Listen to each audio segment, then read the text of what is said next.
you know, I just want to say, like, steps forward, movement to create.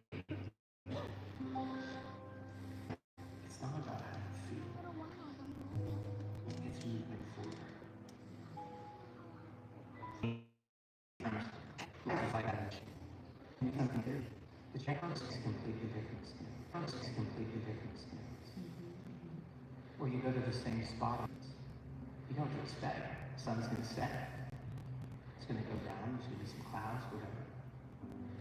God set it in motion, but within that system, there's a surprise.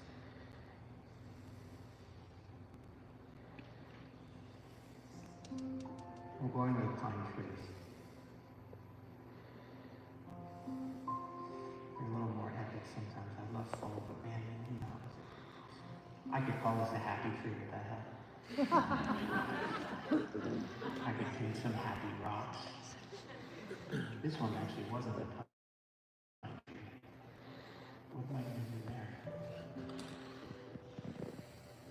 You know what's funny is when I was thinking through every time, we actually have a joke in my house because I'm an artist, and every time somebody asks me to paint in church, I go through a list of the classic prophetic symbols.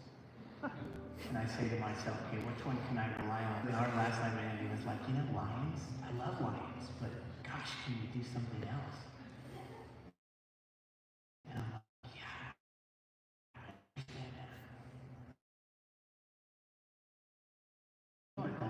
It's actually beautiful, because in our innocence, those are what we've been taught, the visual things that raise and growth and pain that other symbols come to us.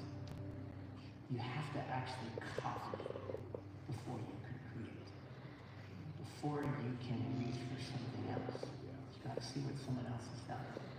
And so I actually have just a massive respect for people who can step out into that and use the tools that they have. And then as you grow, as an artist, I spend a lot of time collecting data. I take a ton of photos because I love wildlife and nature.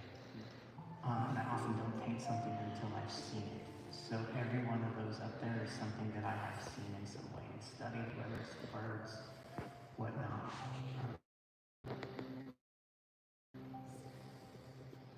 I'm going to do a little plug for something that I actually haven't told almost anybody. It was an idea that I had. And actually the reason I didn't share it is because I feel like AI could steal it from me.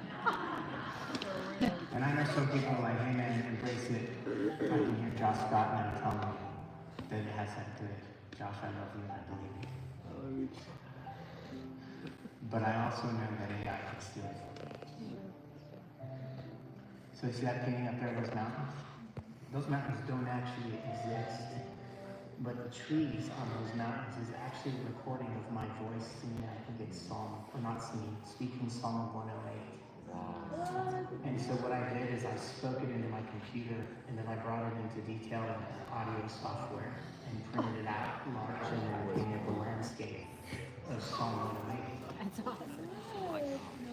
And so this is crazy. I'm sharing this to a bunch of strangers. But my plan was, is what if your voice has a unique signature that nobody else can replace. So when you go and you read that same song and your voice and it's recorded, it's not going to be the same lines that mine is. Stop. And so if you could declare something into a piece of art and then turn it into a landscape, you now have